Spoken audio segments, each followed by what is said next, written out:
HAHOMINA. It means arrow girl, and this name was given to her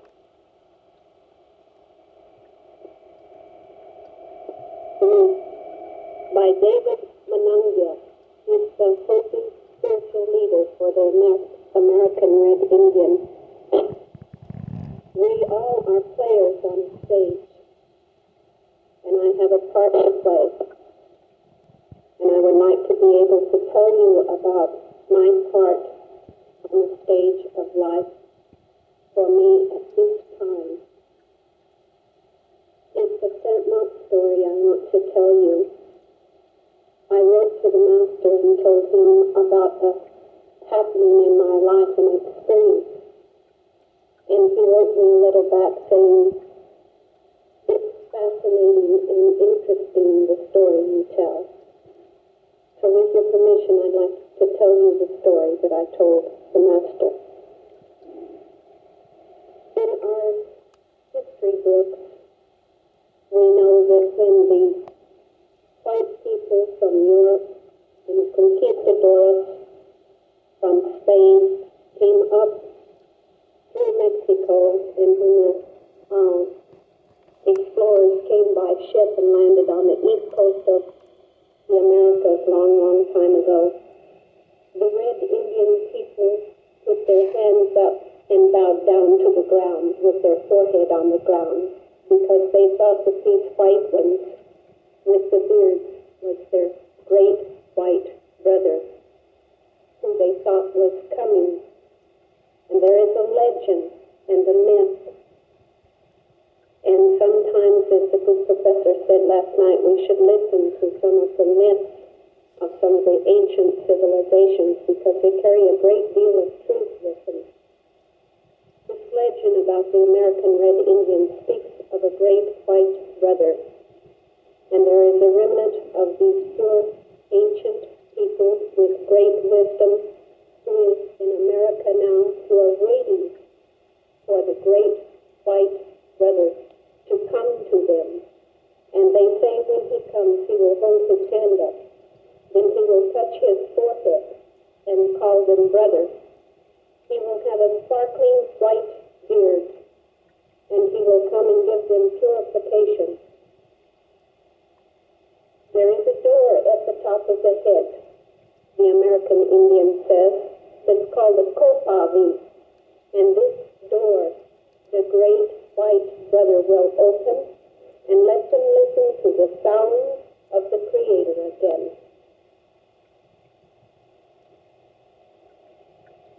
The last time I was at the Dera, there was a lady who asked the Master a very intriguing, thought-provoking question. "Master, why is it that all the saints are in the East? Why hasn't the West ever had a perfect master or saint?" And his answer to her was, "Sister, are you so sure there hasn't been? Mystics and saints come for all people, all times, and all places." I believe that there was a pure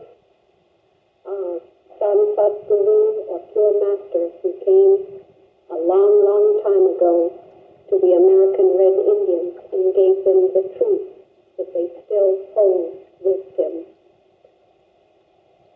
I'm part Indian. Underneath, I'm all Indian. My heart's Indian. And all through my life, I was interested in the Indian folklore and stories and legends. And after the great master here in India gave me initiation with Nam, with the light on my forehead, and opened the door at the top of my head so I could listen to the sound, I was handed a book by my daughter, and she said, "Mother, this is a book for you. It's about the Hopi Indian." And I don't like to read. The only books I've really read are the sent-not books. I bluffed my way through school.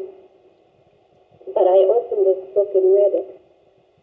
And when I read about the great white brother and about the story of creation and about the Indians having the knowledge of the sound, and I was intrigued, and I wanted to go to these people And there is a small nation in the southwest, the Hopi Nation. It's an independent, sovereign country because the Hopis have never been at war with anyone. It's against their philosophy as given to them by the great master thousands of years ago.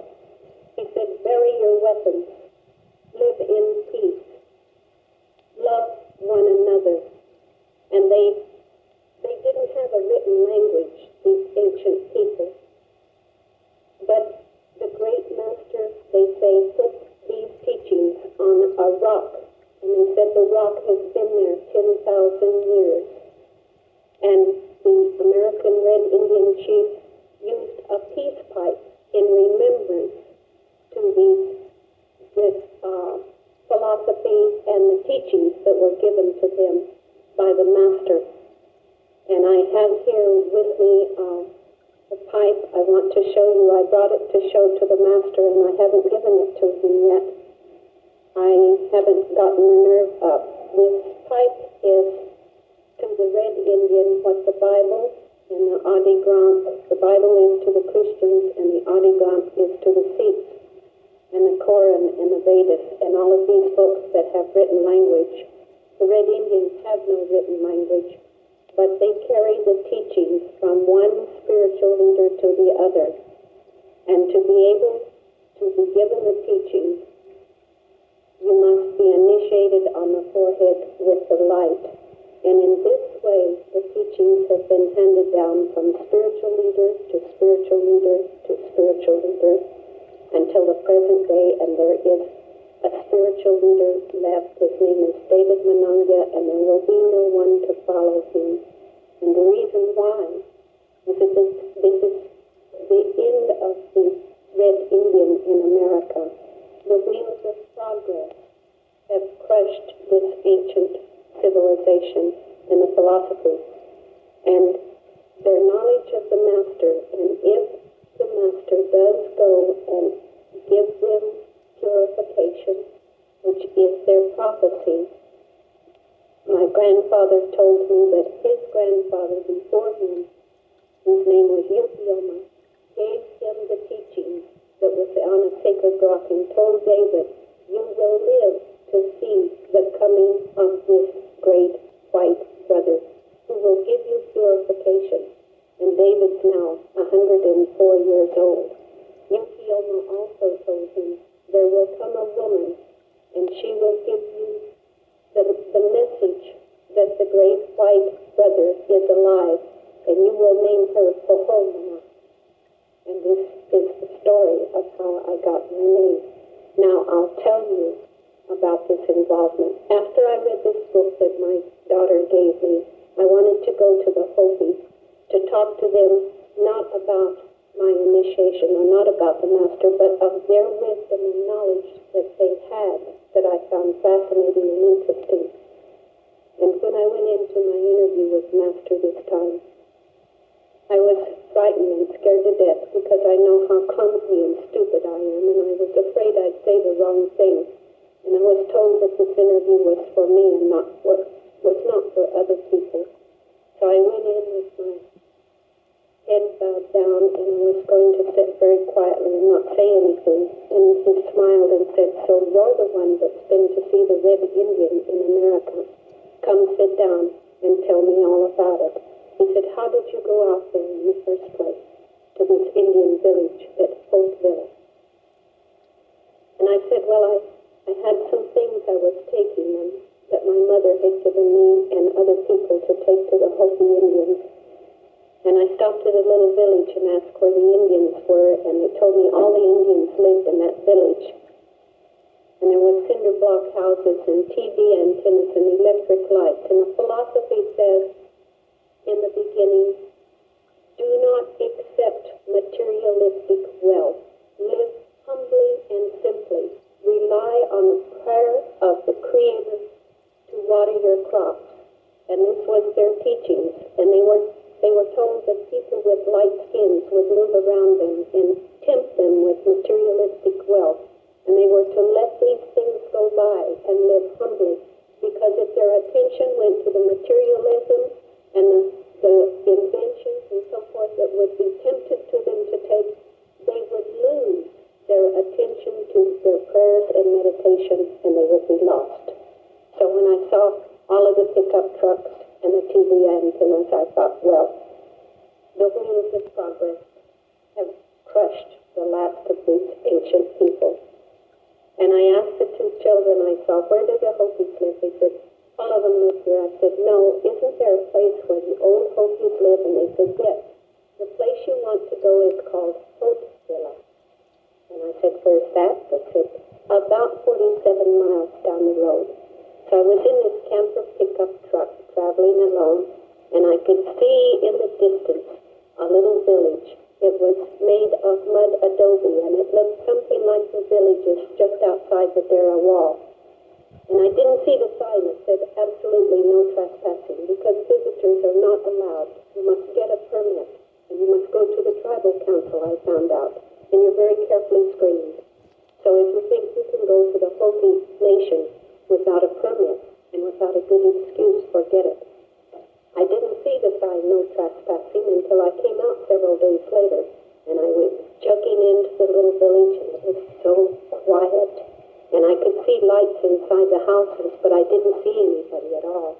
There was just a dog barking here and there, and I had this great sense of peace and quiet with me, like I was coming home, but I had never been to this village before. And I could feel that Master was with me. And I said, Master, where shall I stop? Because I wanted so much to talk to somebody. So I finally wandered down through quite a number of houses, and I stopped my truck, opened the door, and went inside. I didn't knock, because I had a teacher in the 6th grade that told me a lot about Indians and Indian customs. And he told me that you were never supposed to knock on the door of an Indian, because it showed that you hadn't come in friendship, that you were simply supposed to open the door and let yourself in. You'd come as a friend. So I opened the door, and some children were inside, and they said, hi, like I was their Aunt Tilly. And it's not the custom for a white lady to be in the Indian village, and especially at night alone. And I said, well, I've come a long, long way to talk to somebody, but I've never been here before, and I don't know who it is I want to see. And they said, the one you've come to see is called David Manungia. He's a spiritual leader here. He's over 100 years old. We'll take you to him. And I thought, pretty neat, you know. Everything's arranged pretty nice. It looks like I'm going to be able to talk to somebody. So they showed me his house, and then they left. And again, I opened the door and went in. And seated at the end of a long wooden table that was lit by an oil lamp was an old Hopi prophet, a little man, with a headband across his head and a cane by his side, and seated by him was his wife Nora. And on the table were 3 plates, and there were bowls of food on the table, and the food was hot. And I walked in and I said, David? And he stood up and he said, yes, yes. And I said, I've come a long, long way to talk to you. And he said, yes, I know. From what country do you bring me message? And I said, India. It was like somebody else saying it. And it was this actress on the stage, you see, that was playing this part that said, from India. And he said, ah, yes, you are the one. We've been expecting you. I told my wife you were coming, and we've prepared food, and you've traveled a long way today. And I said, do you know who I am? And he said, yes. And I said, well, do you know why I've come here? And he said, yes. And I didn't know why I'd come here. And I said, do you know what it is I want to tell you? And he said, yes. And I began to cry, and I picked the little prophet up, and I swung him around, and his feet came sailing off the ground. And it's not the custom for the spiritual leader to be jerked up off of the floor like that. But I was so overcome, and I was crying, and I was saying, oh, Master, thank you, Master. Oh, thank you, Master. And then I finally came to my senses and put him back down on the ground, and then I picked his wife up and did a number on her, too. And finally I put them both down. Long way today, and you haven't eaten, and we have dinner there's no meat or eggs in any of this. And I said, oh my God. I said, well, I brought some melons with me in my truck. I'll go get some melons to share for dinner. And I got outside and I looked up at the sky and I saw the stars up there. I said, oh, Master, thank you, Master. Oh, thank you, Master. And I knew I was watching a play, one of the grandest plays that had ever been written. And I had the box seat and I was the only audience. And I was so thrilled. And I took the melons back in and we ate. And he said, do you take coffee? And I thought, my God, why is he asking? He knows who I am. I don't know. He knows who I am.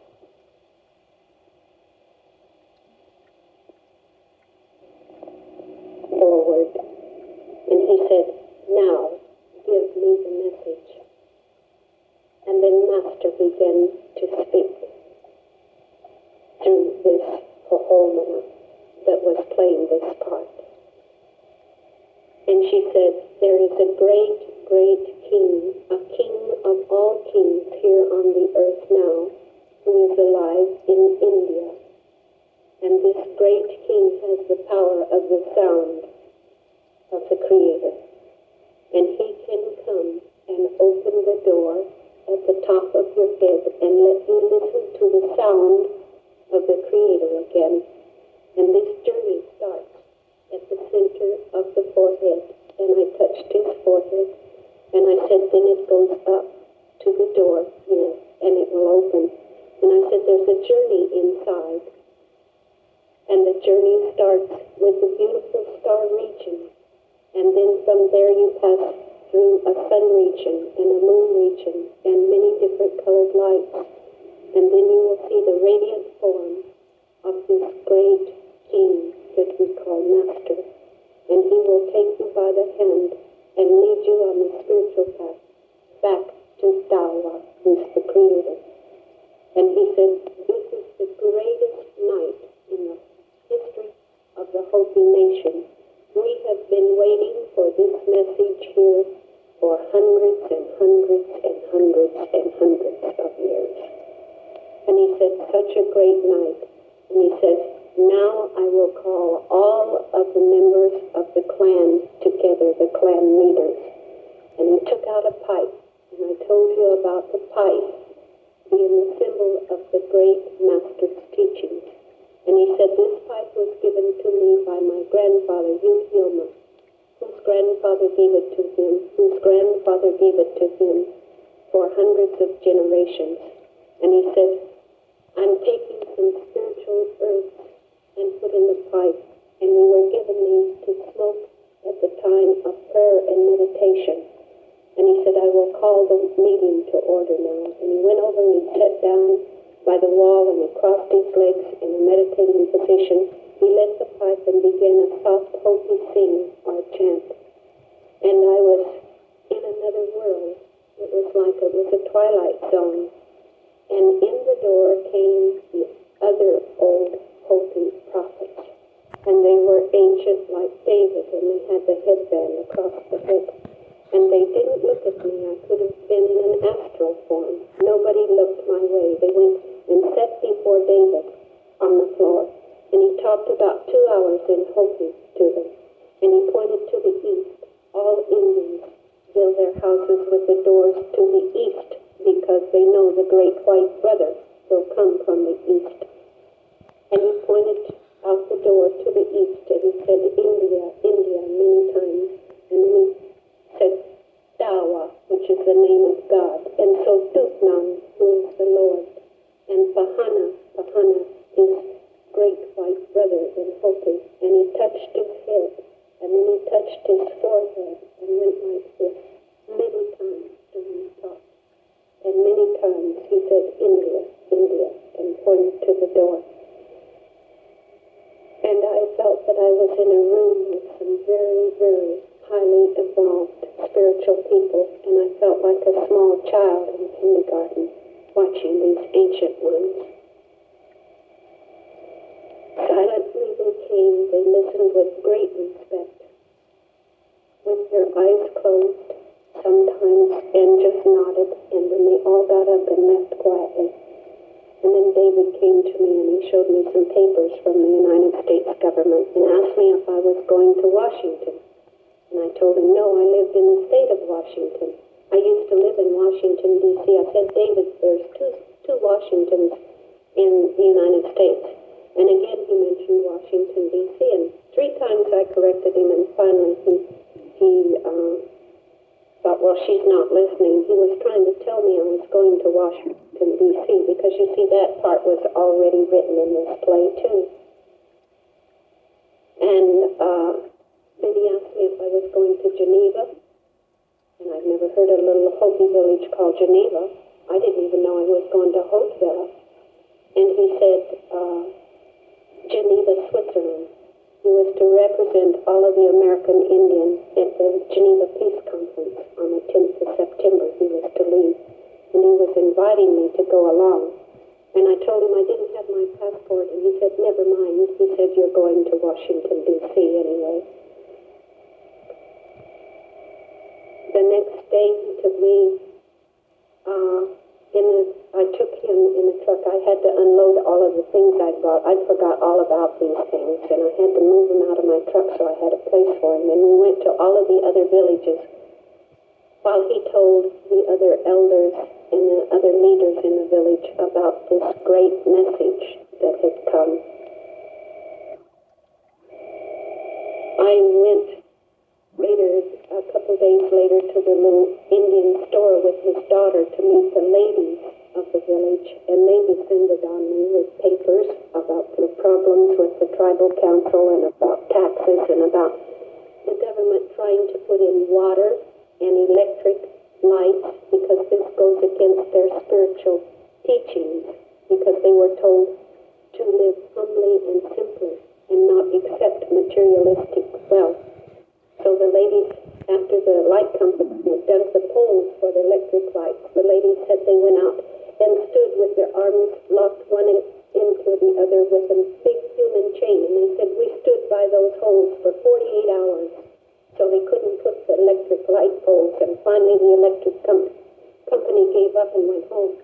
And then they said, and when they dug the water mains to give us water, we had to tear them up 4 times, and we'd go bury them out in the fields, these water lines. It would be like if somebody came with a bulldozer and tried to move the earth for the Sabadors when they were here carrying dirt on their head. Because the prophecy said to live simply and humbly, and they said we want to carry the water on our head from the sacred springs that was given to us by the Great Spirit. And they said this is our form of prayer and meditation, to live according to the teachings that were given us. And we're waiting for the great one to come. And we know if we don't attend to our prayers and attend to the proper way of life and live simply and humbly, then he won't come to us. So I went to Washington, D.C., and I knew that this part had already been written too, because the ladies told me later that we knew you were coming. David told us weeks before you got here that a lady would come from the state of Washington. She would bring the message. She would go to Washington, D.C. and help us.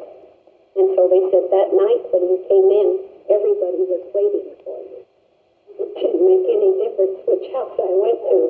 They'd all send me to David. That's why it was so quiet. See, you can't fail. If there's something written for you to do, there's no way you can mess up. Oh, when they asked me to go to Washington, I was terrified. And I thought, oh my God, Master, you've made a mistake. And I cried. And I was serious about this. I cried so much that my eyes rolled shut and I couldn't see. And my daughter came over and said, Mother, what's the matter? And I said, I think the Lord's made a mistake. And I said, everybody's entitled to one, and I think he's made one. I said, I'm going to Washington, D.C. for these people. I said, Master has lawyers. He has brilliant people with brains, people who are very articulate and know how to talk and speak and versed in law. And I said, he's sending me. The only thing I know how to do is bake cookies. I said, my God, I hope I'm going to mess up. And she said, Mother, you're forgetting. She said, with Master, you can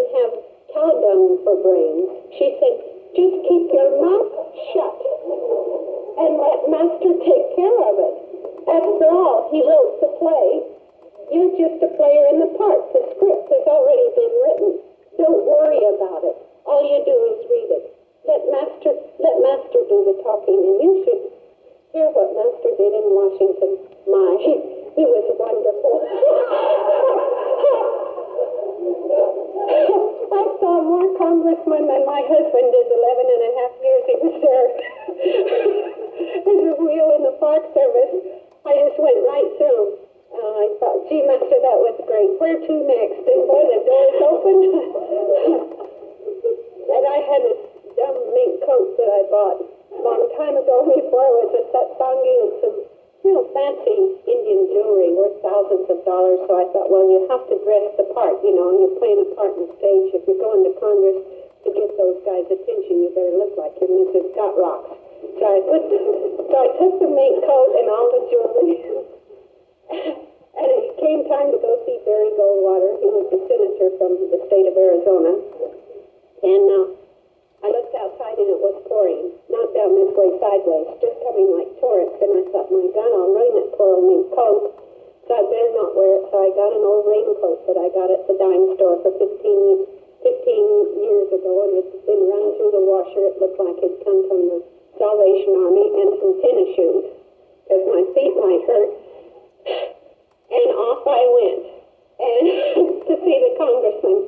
And I walked in and I was drenched and I looked like a drowned rat. My hair was hanging down in this old wet coat. And I got in there and I said, oh my God, I don't know what I'm doing here. I'm so dumb and stupid. And I said, I'm just a poor old lady cookie making grandma. And I said, I don't know a thing about politics. And I said, the Hopis are really in a bad way. I said, they scraped the bottom of the barrel for sure. And I said, they haven't any money. And the reason they can't send anybody else is they haven't found a